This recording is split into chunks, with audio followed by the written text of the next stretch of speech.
Y vamos a leer dos versículos de este salmo.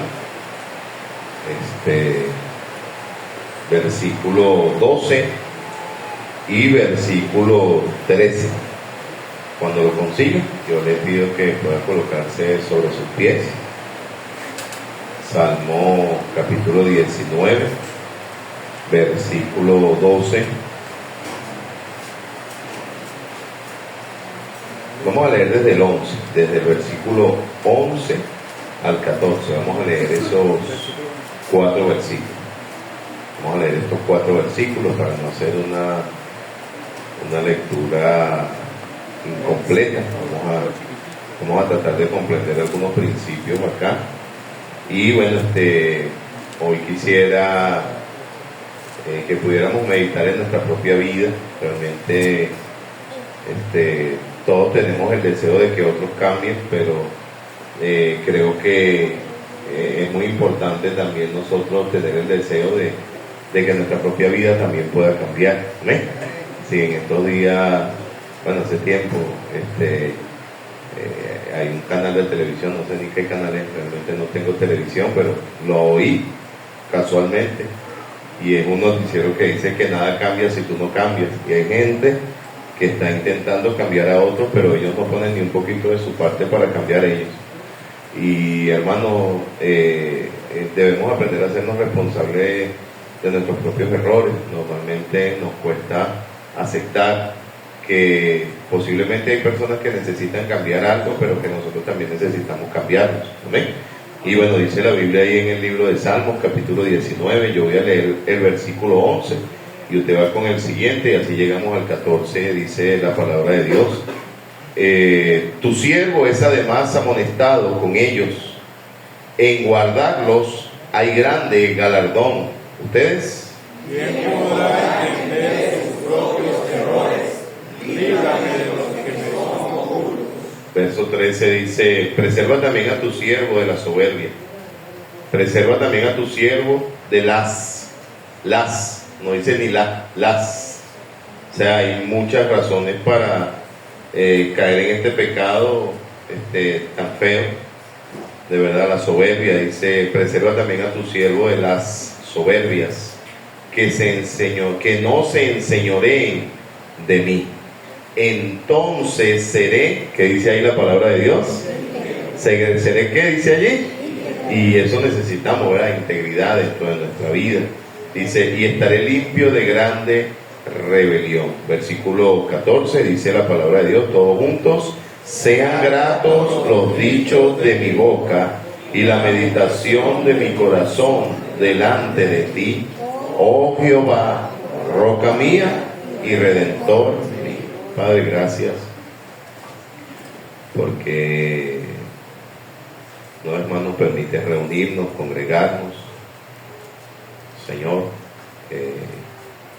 meditar un poco en los dos posibles mensajes que iba a dar, y bueno, yo decidí dar un mensaje, pero aún usted en eso tuvo cuidado, y al final de cuentas solamente quiero hacer lo que tú mandas y pedirte que por favor me des la sabiduría de lo alto, Señor, para poner en práctica los principios que tu palabra trae a la luz, porque al final de cuentas los principios están visibles.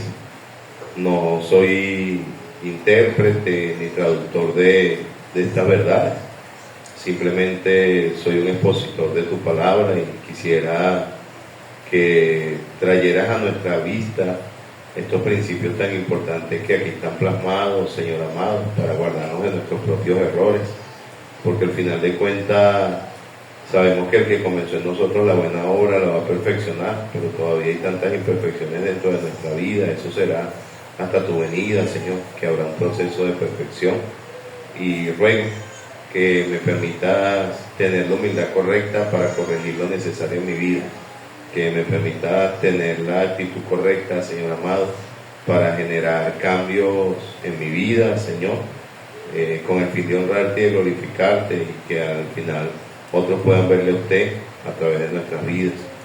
Oro para que por favor usted me use me llene de su Espíritu Santo, ponga la palabra en mi boca. En el nombre de nuestro Señor Jesucristo oramos, amén. Y amén. Bien, vamos a poder tomar asientos.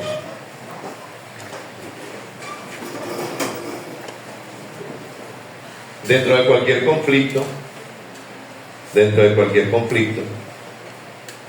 es muy difícil, ¿verdad, hermano?, encontrar alguna de las partes. Bueno, también es importante que usted entienda que para que haya un conflicto o para pelear hacen falta dos, por lo menos, ¿verdad que sí? Sí, nadie pelea solo los locos pelean solos. Solo los locos pelean solos. Yo no he visto una persona que esté en su juicio cabal que ande por ahí por la calle peleando solo. Para que haya un conflicto hace falta por lo menos que haya dos personas. Trate de usted no ser la segunda parte, trate de usted evitar problemas, porque los problemas traen atraso a nuestro caminar con Dios, traen atraso a nuestra comunión con el Señor. Pero cuando hablamos acerca de un problema, ¿verdad?, nosotros que quizás en ocasiones nos toca tratar asuntos donde tenemos que sentarnos con dos personas, quizás nosotros tenemos dos hijos, está Lemuel y está Huitzay, Lemuel y Huitzay pelean, y cuando le preguntamos quién tiene la culpa, siempre Lemuel va a culpar a Huitzay y Huitzay va a culpar a Lemuel. Y aquí en la iglesia, cuando hay un problema entre dos hermanos, que no debería de existir, pero bueno, ciertamente sí sabemos que puede pasar, y cuando hay un problema entre dos hermanos, es difícil que alguien diga, pastor, mira, el problema es por mi culpa. No, siempre vamos a decir, el problema es por culpa de él. Si sean esposos, sean hermanos, sean únicamente hermanos en la fe, o sean vecinos, siempre, hermanos, nosotros vamos a intentar culpar a otros de los errores que cometemos. Y me agrada exactamente lo que dice el salmista, ¿verdad? Hace una interrogante, hay una pregunta en el versículo 12 y dice, ¿quién podrá entender sus propios errores? ¿Quién? O sea, hay una pregunta importante, hermano, en este texto, y existe en muchos de nosotros la idea de creer que nosotros tenemos la verdad absoluta y de la manera que yo lo hago es que se debe de hacer, y yo no me equivoco y me cuesta aceptar cuando fallo, me cuesta aceptar cuando cometo un error, me cuesta aceptar cuando lo hice de manera incorrecta, y luchamos, hermanos, exactamente con eso, porque hay cierto orgullo dentro de nuestro corazón. Hay cierto orgullo dentro de nuestro corazón y creemos que yo soy el dueño de la verdad y los demás se equivocaron. Y quiero que entendamos que todos acá en esta sala tenemos algo en común. Todos somos propensos a equivocarnos, ¿amén? Sí, había un hombre que era bien orgulloso, hermano, y soberbio, y ese hombre decía siempre, yo nunca me equivoco, nunca. Todo lo que yo digo tiene que hacerse así porque yo nunca me equivoco. Y una persona le dice, ¿usted está seguro que nunca se ha equivocado? No, bueno, sí, una vez me equivoqué. Sí, ¿cómo se equivocó? No, porque yo me equivoqué porque pensé que me había equivocado. Hay soberbia, hermano, a veces en el corazón, que es difícil ceder el derecho y decir, tienes razón, fallé, me equivoqué. Qué difícil es aceptar nuestros propios errores, y pues yo creo que la pregunta que hace el rey David debe aplicarse hoy a nuestra vida personal. No esté pensando ahorita en más nadie, no piense en más nadie, piense en usted. Sí, porque aún predicando esto, de repente estamos allí sentados y dice, eso es para fulano. No es para fulano, es para usted. Aún yo que lo estoy predicando, no lo estoy predicando por nadie, lo estoy predicando por mí mismo, porque sé que padecemos un gran problema en nuestra vida, y ese gran problema es la aceptación de lo que hacemos mal. Hermanos, la Biblia dice que el que comenzó en nosotros la buena obra la va a perfeccionar hasta el día de Jesucristo. Usted y yo tenemos que entender que hay disposición en nuestra vida de mejorar y de hacer las cosas de la manera correcta, pero que no estamos exentos a fallar y equivocarnos, y cuando fallamos debemos tener la disposición de aprender a reconocerlo, y no solamente a reconocerlo, sino también a pedir disculpas. Porque en ocasiones fallamos y nos dimos cuenta que fallamos, pero también nos quedamos callados. De la misma manera que pudiéramos exigir un derecho, de esa misma manera, cuando reconocemos que fallamos, deberíamos estar dispuestos a pedir disculpas. Porque así mismo, hermano, debe de ser el crecimiento de una buena relación. El salmista dice: ¿quién podrá entender sus propios errores? Líbrame de los que me son ocultos. Porque desde fuera los errores se ven más. Sí, hermano, de repente yo cargo esta camisa y puede ser que me abrocho mal la camisa y tengo un botón montado y yo no me doy cuenta, pero cuando usted me ve de frente se va a decir: pastor, tiene un botón mal apretado. O me pongo la correa y peleé una trabilla y yo pienso que ando bien. Y usted: pastor, se peleó una trabilla. Porque de afuera se ve más. De afuera se ve más. Y ¿sabes algo? Un porcentaje muy bajo de personas van a tener la valentía de decirle a quien está mal. Eso no se hace de esa manera, pero un porcentaje muy alto sí lo va a comentar a ocultas. Cuando alguien tenga la valentía de decirte: hermano, esto se está haciendo de mala manera, nosotros tenemos que tener la humildad de aceptar en nuestra vida. Y acá, hermano, vemos el salmista haciendo esa pregunta, ¿verdad?, tan importante. A propósito, la soberbia, el ensoberbecernos, hermano, el no querer aceptar nuestros errores, no nos trae beneficio. Lo que nos trae es problema en nuestra vida. No nos trae ningún tipo de beneficio, nos trae el problema. Cuán fácil es juzgar, corregir, censurar los errores y pecados de cualquier persona, siempre que no sea yo mismo. Al momento de estar en esa situación nos convertimos en justos jueces, defensores de principios, mandamientos, preceptos de la palabra de Dios. Aquel falló y con todo el peso de la ley, hermano, queremos hacer valer la verdad. Pero no tenemos, hermano, la misma actitud. Es sumamente difícil cuando el error es cometido por nosotros, cuando el pecado es cometido por nosotros mismos. En ese mismo momento nos armamos de autocompasión, justificando lo injustificable, anclados a no renunciar a prácticas perjudiciales de nuestra vida, obstáculos para que el propósito de Dios se cumpla en nuestra vida. La Biblia dice en el libro de Hechos, capítulo 13, versículo 22, vamos a ir allá a Hechos, capítulo 13, verso 22, una cualidad importante del rey David. Hechos, capítulo 13, verso 22, dice la Biblia, dice: quitado pues levantó por rey a David, a quien dio también testimonio diciendo: he hallado a David, hijo de Isaí, varón conforme a mi corazón, quien hará todo lo que yo quiero. David era un hombre conforme al corazón de Dios, comprendiendo esa terrible condición del hombre, pidió ser librado de sus propios errores.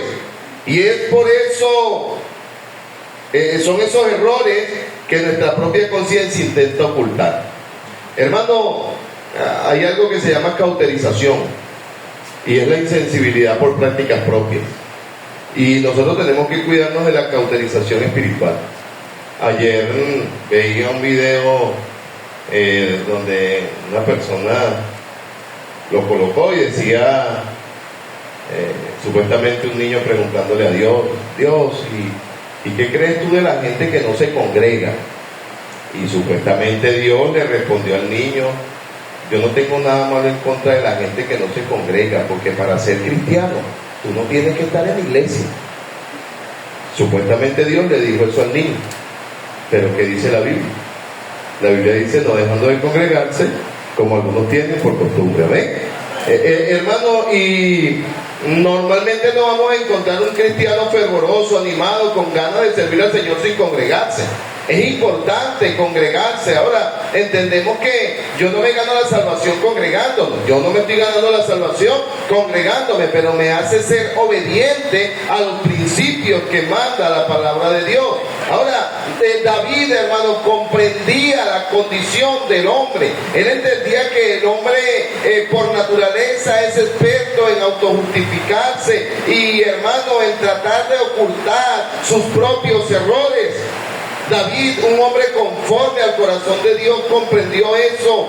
Dice, y lo describió de una simple y sencilla expresión: amos de la soberbia, incapaces de entender que somos propensos a fallar bajo cualquier excusa cuando nos empecinamos en nuestra práctica pecaminosa. Solo somos esclavos a merced de la soberbia. Y es lo que dice en el versículo 13. Dice, preserva también a tu siervo de la soberbia. Hermano, la soberbia esclaviza. Que no se enseñoree de mí, dice ahí la palabra de Dios. Entonces seré íntegro y estaré limpio de gran rebelión. La palabra rebelión viene igualmente del contexto de la rebeldía. Alguien que no acepta. Rebeldía, alguien que no acepta leyes, alguien que no acepta reglas, hermano, y yo creo que la palabra de Dios es la regla por excelencia. A propósito, la iglesia no debe de ser guiada por mis propias ideas. Amén. Por eso todo lo que se dice desde un púlpito tiene que estar sustentado en la palabra de Dios. Yo no puedo pararme en un púlpito a enseñar lo que a mí me parece, ni puedo pararme en un púlpito a utilizar palabras que la Biblia no aprueba, porque todo lo que se dice desde un púlpito tiene que estar sustentado en la Biblia. Hace años, enseñando a los muchachos en el colegio bíblico en Caracas, la Biblia habla de padecer por causa de la justicia y habla por padecer por causa de la obra del Señor, hermano. Y yo creo que de una u otra manera cada quien va a llevar una carga y un padecimiento por la obra del Señor. Pero si alguien está predicando en la calle y le falta los respetos a una persona, diciéndole algo que no esté en la Biblia y alguien lo abofetea, no está padeciendo por la causa de Cristo, está padeciendo por imprudencia. Y nosotros como cristianos tenemos que aprender a ser prudentes. Sí, hermano, tenemos que aprender incluso a respetar posiciones personales. Sí, no te acepto, pero respeto tu posición. Yo no puedo salir por ahí, hermano, faltándole el respeto a medio mundo porque yo soy cristiano y a mí el Señor me mandó a decirle las cosas a la gente en su cara. Tienes que tener mucho cuidado en eso, porque hay gente que se busca problemas no por ser bíblico, sino por ser arbitrario. Cosas que Dios nos mandó no se pueden decir al momento de predicar. Eso se llama soberbia. Ahora, acá, hermano, encontramos ese error de la soberbia, ¿verdad? Y una de las grandes excusas de la soberbia es: yo soy así. Yo soy así. Y, hermano, no importa quién usted sea, siempre hay oportunidad de cambiar. Amén. Sí, cuando una persona dice yo soy así, normalmente le voy a preguntar lo mismo: ¿te ha traído buen resultado la manera como así? Si no te ha traído buen resultado, entonces estás a tiempo de cambiar. Sí, estás a tiempo de generar cambios dentro de su vida. Ahora, ¿qué necesito yo para guardarme de mis propios errores? ¿Cuáles son las herramientas que yo tengo a la mano para guardarme de mis propios errores? Porque cualquier profesional va a tener herramientas especializadas a la mano para evitar margen de errores. Y, hermano, nuestro caminar con Dios no es la excepción. El Señor nos ha dado herramientas hermosas, hermano, para que nosotros podamos guardarnos de nuestros propios errores. No es filosofía. Tenemos que tener cuidado, hermano, en guiar nuestra vida únicamente por corrientes de pensamiento humano, o por filosofía, o por ideas personales, o por culturas familiares. En ocasiones también hay culturas eclesiásticas. ¿Y cuánto cuesta romper la cultura? ¿Cuánto cuesta romper la cultura? Mira, hermano, cuando Dios nos dio la oportunidad de empezar a crecer en la iglesia, wow, hubo una lucha fuerte en ese tiempo. Estaba el ranchito, ¿se acuerdan, hermano Oscar? Y ese ranchito fue especial para muchos. Pero cuando dijimos hay que tumbar el ranchito, casi que hacen una reunión de iglesia para sacar al pastor. Casi. No, porque ese ranchito ahí creyó Simón Bolívar y José Gregorio Hernández un día se congregó ahí. Oye, hermano, gloria a Dios por ese ranchito, pero Dios nos está dando la oportunidad de crecer.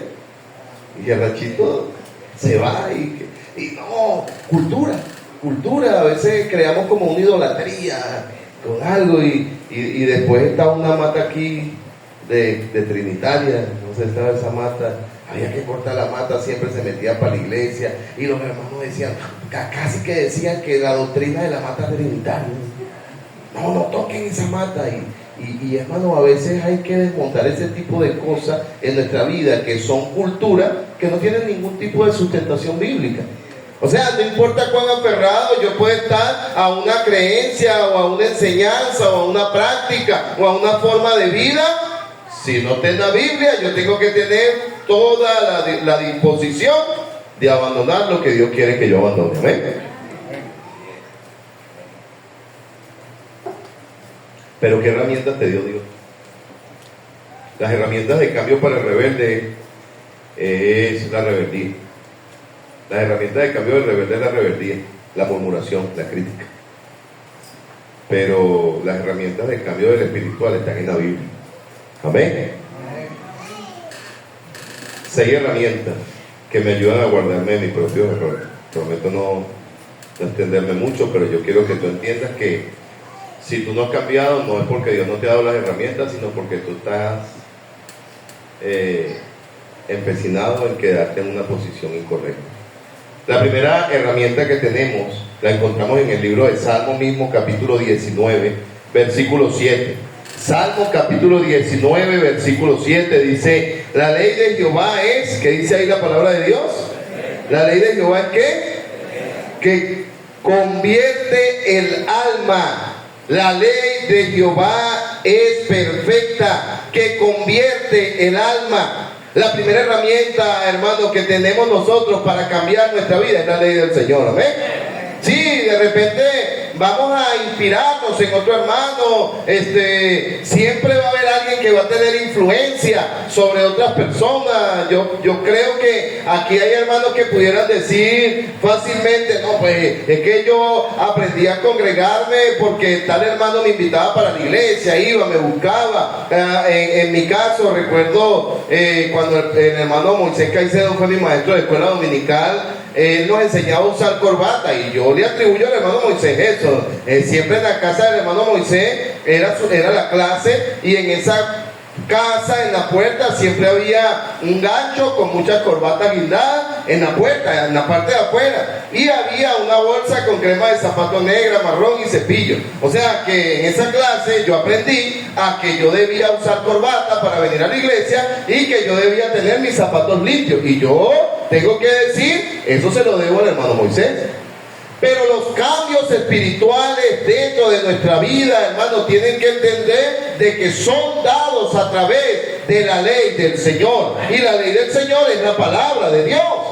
Hay una mala interpretación de la ley. No, pastor, pero es que ya nosotros estamos en la gracia, ya nosotros no cumplimos la ley. Hermano, tú no cumples la ley para salvarte, pero la ley sigue teniendo la misma vigencia práctica dentro de nuestra vida.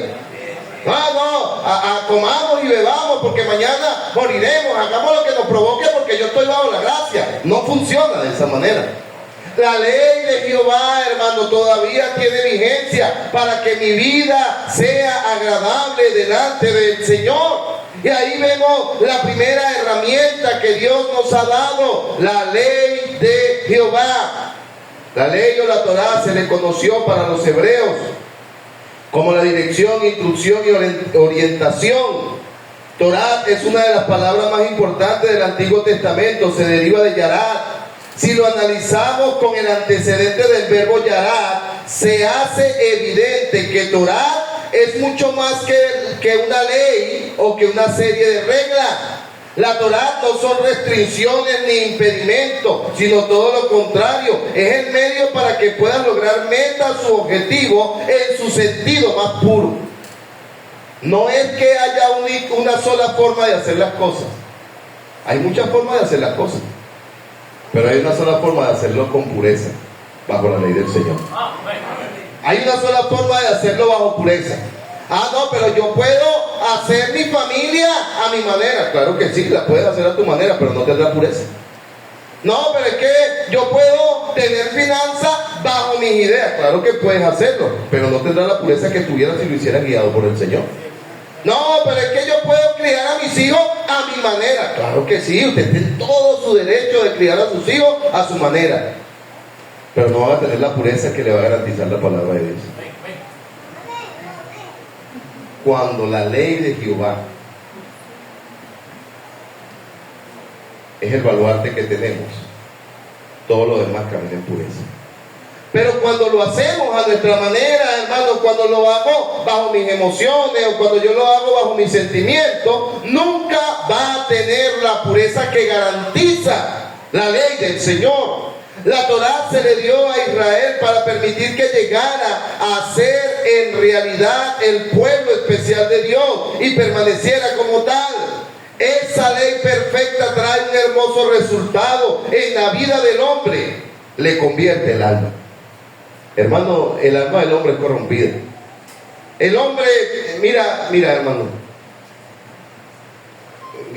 gracias a Dios que Dios nos dio este cuerpo y que no nos los hizo transparentes para que no se vea lo que hay dentro de nosotros, porque nos quedaríamos impresionados nosotros mismos al pararnos en el espejo y saber cuánta maldad puede habitar dentro de nuestros corazones.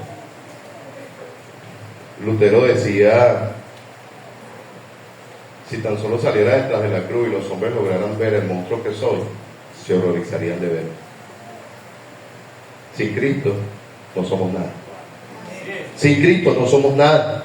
Acá, hermano, vemos exactamente el beneficio de un hombre y de una mujer que guía su vida por la ley del Señor. La ley de Jehová es perfecta y convierte, transforma. Hay una metamorfosis en su alma para bien. ¿Cómo podemos ser hijos de Dios manteniendo el mismo corazón, el mismo estilo de vida, siendo la misma persona que éramos antes de conocer al Señor? Debemos poner nuestra vida a este maravilloso libro para que nuestra vida sea transformada. Se ha tomado en poco la eficacia de las Escrituras. Es triste que hoy en día cristianos lean su Biblia y a las 2 horas tú le preguntas qué leyeron.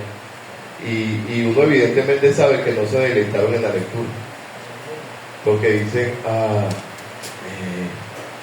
¿qué fue?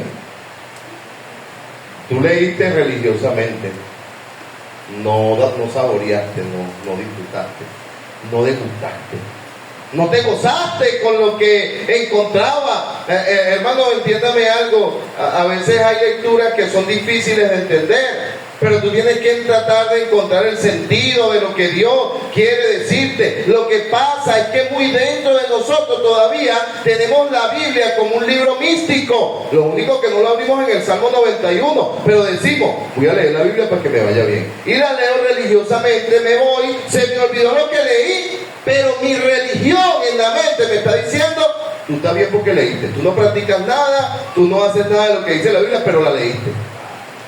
No es lo mismo que hacer católico cuando se monta un crucifijo. No es lo mismo que hacer católico cuando se monta un crucifijo. No es lo mismo que hacer santero cuando se montan los collares. Bebe, se droga, fornica, hace todo lo malo, pero él dice: pero yo tengo mis collares, yo estoy bien. Hoy en día el cristianismo hace lo mismo con la oración y la lectura. Lee por leer y ora por orar. La ley no se ha convertido en tu regla. Tener la Biblia, leer la Biblia y no practicar la Biblia es como tener la ley de tránsito, leer la ley de tránsito, saber de la ley de tránsito y cuando el semáforo esté rojo pasarlo. Es lo mismito. Es lo mismito. Mereces una infracción, mereces un castigo. Porque si usted dice: no, ya va, policía, ¿cómo que usted me va a poner la multa? Mira, yo tengo la ley de tránsito, mira. Hace tiempo estaba yo cuando Moisés y la hermana Marilena vivían en Aragüita. Se me asientó la camioneta que tenía allá. La hermana me dijo: ahí está la moto de Moisés, pastor, si necesite. Bueno, está bien. Y agarré su moto y fui al centro. Y cuando iba a comprar un aceite, hermano, me paró un policía. Y el policía me dijo papeles de la moto y sus papeles. A mí se me había quedado mi cartera. Y le dije, oye amigo, me va a perdonar, pero es que no tengo papeles de la moto. Deme lo suyo. Tampoco. El hombre me dijo, si yo quisiera perdonarte una de las dos faltas, ¿cuál te perdono? ¿Cómo yo sé que tú no te robaste esa moto? Y se me ocurrió decir, yo soy cristiano. Se me ocurrió decir, yo soy cristiano. Y usted sabe lo que me dijo el policía, más a mi favor, usted como cristiano debería de cumplir las reglas. Yo me sentí avergonzado, hermano, de verdad, agaché mi cara y le dije, amigo, tienes toda la razón, haga lo que tenga que hacer. Yo lo hice mal, perdón. Y empecé a hablar con el policía y conversar, y él radió la moto, y la moto, gracias a Dios, estaba bien. Y él me decía, mira, es que tú no sabes la cantidad de personas que cargan motos por ahí que son robadas. Y yo, no, usted tiene la razón. Y yo le decía, ¿y a dónde me van a llevar? Y no sé, vamos a ver qué voy a hacer contigo. Y yo creo que fue el Señor aún guardándome en mi error que había cometido. Pasaron como media hora y el policía me dijo, ¿qué ibas a hacer tú? Y yo, no, iba a comprar un aceite. Bueno, andí comprando aceite porque te van a cerrar la tienda. Y yo iba caminando y me dijo, anda en la moto. Y yo, bueno, está bien. Pero vuelves a venir. Y yo, no, sí, claro, está bien. Fui, compré mi aceite y volví al lugar donde estaban los policías. Yo volví, hermano, de verdad, yo volví. Pero cuando yo volví ya los policías no estaban. Y yo le pregunté a un señor de una tienda que estaba allí y le dije, señor, ¿y los policías? ¿Qué policías? Los que estaban aquí se fueron. ¿Tú no eres el que tenían ahí parado? Sí, es que el policía me dio permiso porque fuera a comprar un aceite y me dijo que viniera. Usted es tonto, váyase, me dijo, váyase. Hermano, tener la ley no te salvaguarda. Saber de la ley no te guarda. Practicar la ley es lo que te ayuda. ¿Ven? Y la Biblia dice, la ley de Jehová es perfecta. Ahora, cuando nosotros nos hablan de ley, decimos restricciones. Cuando nosotros nos dicen ley, decimos prohibiciones. Cuando nosotros nos dicen ley, nos dicen lo que no puedo hacer. Pero la ley del Señor no es restricciones. La ley del Señor, hermano, es medios para que tus propósitos se cumplan con pureza. Segunda herramienta, los mandamientos. Versículo 8 dice, los mandamientos de Jehová son rectos, que alegran el corazón. Los mandamientos de Jehová son rectos, que alegran el corazón. Y aquí viene el dicho, a mí nadie me manda. ¿A quién le gusta que lo manden? Dígame pues. A nadie. Yo le voy a decir algo, el que no nació para mandar, nació para que lo manden, ¿oye? Y eso se lo digo a los varones. La esposa lo manda porque como usted no manda a nadie, alguien tiene que mandar en la casa. Hermano, yo no quiero parecer machista en lo que hablo, pero a veces es tan común que los hombres se dejen someter, que las mujeres lo mandan, que cuando yo hablo de esa manera, el que soy mal visto soy yo, porque el pastor sí es machista. El orden de Dios es que el hombre dirija su hogar. Amén. Sí, hay hombres que son la cabeza del hogar. Yo creo que todos los hombres son la cabeza del hogar. El problema es cuando tu mujer es el cuello.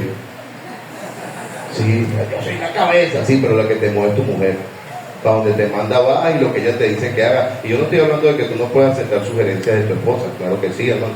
De hecho, yo creo que las esposas tienen muy buenas ideas, yo creo que las esposas tienen buenas intenciones, yo creo que las esposas tienen como que una mayor capacidad de recordar cosas. Las mujeres recuerdan todo, no tienen una memoria de elefante, recuerdan todo, parecen delfines, nunca se les olvida nada. Pero el encargado de guiar a la familia es el hombre. Amén. El encargado de guiar a la familia, es que ni los hombres dicen amén. El encargado de guiar a la familia es el hombre, amén. Sí, hermano, necesitamos que los hombres, mira, hermano, Y las hermanas saben que es así. Una de las cosas que hace a una mujer sentir seguridad es un hombre que sabe tomar decisiones. Sí, un hombre que sabe tomar decisiones. Hace años hablaba con una persona y esa persona iba a comprar un carro y su esposa me dijo: pastor, aconséjelo, porque ese es lo que sabe hacer puro malos negocios. Y yo le dije: no piense de esa manera. Yo también me he equivocado en negocios que he hecho. Usted no debería opinar así de su esposo. Pero hay hombres que no saben tomar el liderazgo que Dios le ha dado dentro de su familia, y si estoy consciente que el liderazgo no es para abusar, ni para maltratar, ni para dañar, pero entiéndame algo, Dios no puso dos cabezas dentro de la familia. Amén. Pastor, es que yo puedo evitar problemas por lo que mi esposa dice. Tú no estás evitando problemas, tú estás prolongando el tiempo de que haya problemas. No estás evitándolo, porque el problema va a explotar porque va a explotar, solamente que tú estás prolongando el tiempo. Eso es como los temblores. Acaba de temblar en Rusia. ¿Sí sabes, verdad? Que acaba de temblar en Rusia un temblor de 8.7, increíble, en el cinturón de fuego. Dice que es una de las partes de los puntos más débiles. Y usted sabe cómo se produce el temblor, ¿verdad? Los que estudiaron saben cómo se produce un temblor. Ahí dice que hay dos placas tectónicas que se encajan, y las placas tectónicas pueden durar mucho tiempo ahí encajadas, y mientras más pasa el tiempo, más presión está teniendo, y por eso es que son los grandes temblores y los grandes terremotos. Bueno, eso mismo pasa a veces en los hogares. Se retiene tanto la corrección y se retiene tanto lo que hay que hacer, y son dos placas tectónicas allí chocando, que en algún momento va a haber una explosión y un tremendo temblor. Tú no estás evitando problemas, tú estás prolongando el tiempo para que el problema suceda. Voy a volver al tema porque estamos hablando de la ley del Señor. Los mandamientos de Jehová son rectos. Dos palabras describen la expresión mandamientos de Dios: Pikut y Pacat. Es el conjunto de las leyes y mandamientos dados por Dios para supervisar la conducta del hombre. Los mismos deben o fueron creados para corregir, guiar y sancionar en los casos que nos convirtamos en transgresores de la ley. La práctica voluntaria de la ley de Jehová trae como resultado la alegría del corazón, y la práctica voluntaria de no obedecer la ley del Señor trae problemas a la vida. Amén. El corazón puede tener solo dos actitudes delante de la ley de Dios: gozo y contentamiento al practicarla. Eso lo dice Salmo 1, versículos 1 y 2. ¿Qué dice Salmo 1:1? Bienaventurado el varón que no anduvo en consejos de malos, ni estuvo en caminos de pecadores, ni en silla de escarnecedores se ha sentado, sino que en la ley de Jehová está su delicia, y en su ley medita de día y de noche. Será como árbol plantado junto a corrientes de agua, que da su fruto a su tiempo, y su hoja no cae, y todo lo que él hace, que dice la Biblia, beneficio de la ley, beneficio de obedecer la ley de Dios. Amén. Hermano, mire, déjese de andar creyendo en buena suerte y mala suerte, ¿oyó? Ay, no, es que él sí tuvo suerte.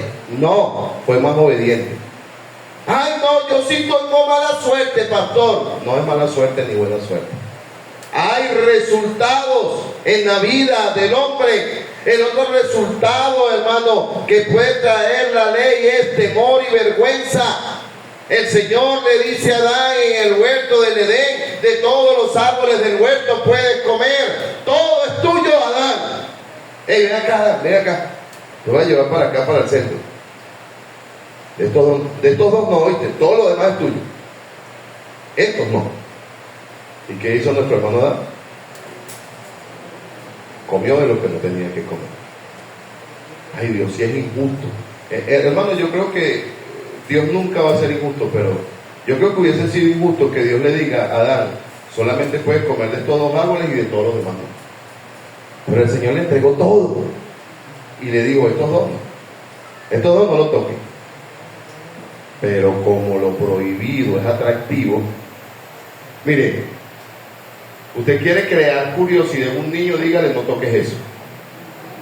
Dígale: no lo toques. Y el muchacho Pueden haber 1000 juguetes allá y el niño,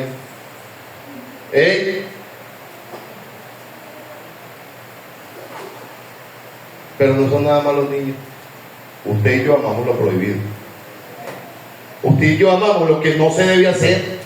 Y Dios nos ha dicho tantas cosas que sí podemos hacer, pero nosotros queremos las que no se debe hacer. Temor y vergüenza. Tercera herramienta que Dios nos ha dado: el precepto de Jehová. El precepto de Jehová. Yo creo que no voy a terminar completo hoy. Precepto, misat, describe la función de los mandamientos y los estatutos de Jehová, expresión que se encuentra 181 veces en el Antiguo Testamento, y cada vez que se encuentra podemos encontrar a Dios bendiciendo al hombre que practica, a Dios bendiciendo al hombre que practica su precepto. 181 referencias bíblicas de preceptos, y cada vez que usted la consigue va a encontrar la bendición de Dios en alguien que decidió obedecerlo. 181 veces. ¿Usted cree que es importante o no es importante ese tema? Para mí es importante. Si usted va entonces ahora a la cultura hebrea, ellos cuando algo era importante tenían como costumbre repetirlo en 3 ocasiones. Ellos no gritaban, ellos simplemente repetían 3 ocasiones. Por eso cuando encontramos con respecto a los atributos de Dios y encontramos su santidad, dice santo, santo, santo, dando la importancia de que era el tope mayor. Cuando hablamos de su precepto, no se dijo 3 veces, se dijeron 181 veces. ¿Serán importantes o no serán importantes los preceptos de Dios? Pero queremos hacerlo de nuestra manera, amado hermano. Mira, el problema no es Dios. Es más, Dios no nos la puso difícil, nos la puso fácil. Su generación, mi generación, nuestra dispensación, la gracia. Qué hermoso. Pero nosotros decimos, es que a mí me gusta mi manera. Sansón tenía muchas en su pueblo, y él dijo, papá, agárrame aquella. Sansoncito, pero es que iba tarde, no, porque yo quiero aquella. Y ahí está el fin de Sansón. Vean, por querer irse a lo que se le dijo, no. ¿Ven? Porque tú sabes. No, lo que pasa es que, hermano, yo le voy a decir algo. Ya yo no soy un muchacho y quiero darme mi puesto. Si hay algo que a mí me molesta es una persona mayor que no se quiera dar su puesto.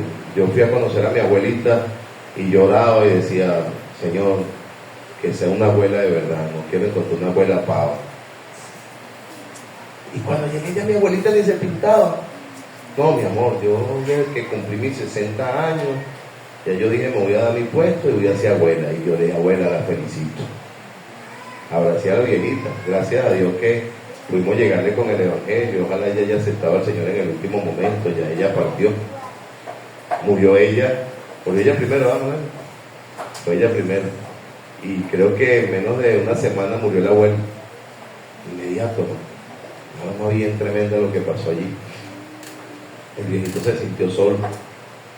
Hermano, yo estoy viejo, pero entiéndame algo, el pecado no envejece. El pecado no envejece. Siguen siendo los mismos modos, los modos operandi del diablo. El pastor José Antonio decía eso, que el pecado no envejecía, y es verdad, el pecado no envejece. Sigue siendo lo mismo, la carne sigue teniendo los mismos impulsos, la concupiscencia sigue teniendo los mismos deseos, y yo creo que hay personas que tienen la capacidad, hermano, de darte un consejo por sus propias experiencias. Cuando alguien de la iglesia se te acerca y te diga, no lo hagas de esa manera porque te puede traer problemas, oye, a lo mejor él no te va a decir por qué te lo está diciendo o qué pasó en su vida, pero quiere evitarte dolores a ti, tristeza. Cuando un papá le dice a un hijo, no lo hagas de esa manera, a veces él omite el detalle de por qué le está diciendo que no lo hagas de esa manera, porque en ocasiones para un padre es vergonzoso decir por qué te estoy diciendo que no lo hagas de esa manera, pero los papás tienen razón. ¿Cuánto cuesta obedecer? ¿Cuánto cuesta obedecer, hermano? Lo primero que vemos allí, hermano, es la ley. Lo segundo es el mandamiento. Lo tercero que vemos es el precepto. Cuarto, Cuarto, y este es bien importante, esta me gusta mucho, el temor de Jehová. Porque si no hay temor de Dios, no hay nada.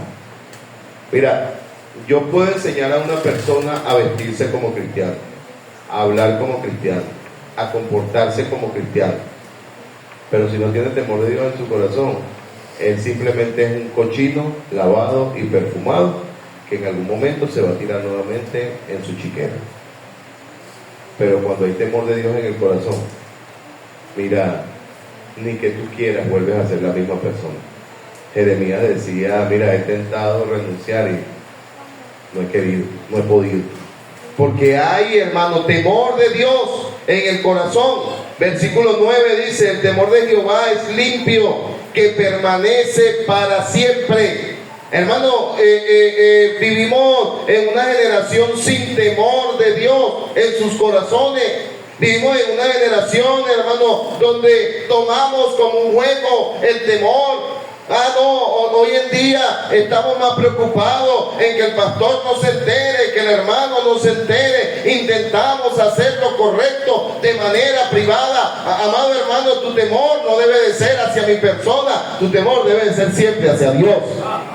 Sí, el tú abstenerte de un pecado, no lo hagas por el pastor o por el hermano, hazlo por amor a Dios.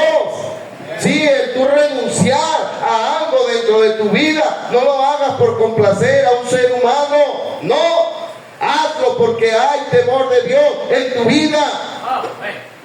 Jovencita, tu pureza tiene que ser pureza por temor de Dios en tu vida. Mira, todas las historias de jovencitas que han fracasado en su vida comienzan con pequeños coqueteos. ¿Oyó? Y en estos días estábamos hablando de eso y yo digo, mira, es más fácil criar varones que hembras. Las muchachas tienen que guardarse en pureza. De repente el respeto a tu papá es importante. Yo creo que tú deberías valorar los esfuerzos de su papá. Los papás creo que se esfuerzan para darle lo mejor a sus hijas. Hermano Carrillo, trabajamos, lo que nos salga se lo vamos a hacer. Ahí está Marvin también. Me encontró a Marvin ahí por Alegría, está llevando a Antonella y trabaja para allá y para acá, los hermanos y hermanas también, que se esfuerzan por sus hijos. Y a veces yo veo que hijos son bien malagradecidos, ¿o no? Hacia los esfuerzos de los papás. Bueno, hazlo por tu papá, pero si tú no tienes temor de Dios en tu vida, siempre vas a encontrar la forma de hacer lo incorrecto. La gran realidad es que el poder de la ley, los mandamientos y los preceptos del Señor son indudables. La palabra de Dios es poderosa, capaz de transformar al más vil pecador, capaz de cambiar la peor vida en una vida modelo, es más poderoso que una espada es más poderosa que una espada de dos filos, pues no hay tuétano o coyuntura que pueda resistirse a su corte. Sin embargo, el problema es la falta de temor de Dios. Pastor, ya yo tengo una Biblia. Le voy a preguntar algo. El que usted tenga su Biblia, de paso, debería tener una Biblia. El que usted tenga una Biblia, ¿ya le cambia la vida? Pregunto, ¿el que usted tenga la Biblia ya le cambia la vida? No, es el practicar, es el cumplir, es el obedecer, es el aceptar, hermano, los preceptos, los mandamientos, los decretos, los estatutos, las leyes que el Señor ha plasmado en este precioso libro para con nosotros. El secreto, la clave de la práctica continua de los principios que se enseñan en la vida son de beneficio único para el practicante. El que usted obedezca a la Biblia no me va a beneficiar a mí, le va a beneficiar a usted. Hay gente que en ocasiones hace algo bien tonto, perdone la palabra, pero es tonto no obedecer a Dios para afectar al pastor. Tú no afectas al pastor cuando tú no obedeces a Dios. Tú te afectas tú mismo cuando no obedeces a Dios.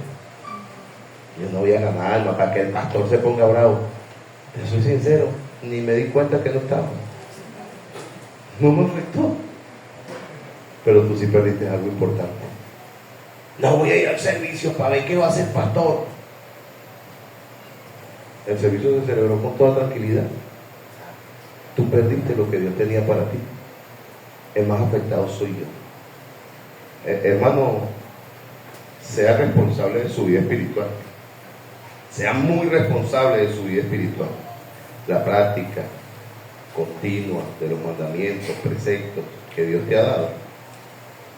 La principal persona que va a ser beneficiada es usted. Y todo eso nos sirve para cuidarnos de nuestros propios errores. Porque es fácil señalar lo que otro hace, pero es difícil señalar los cambios que yo debo generar en mi vida. Padre nuestro, Señor, que está en los cielos, Dios mío, todo lo que son mandamientos,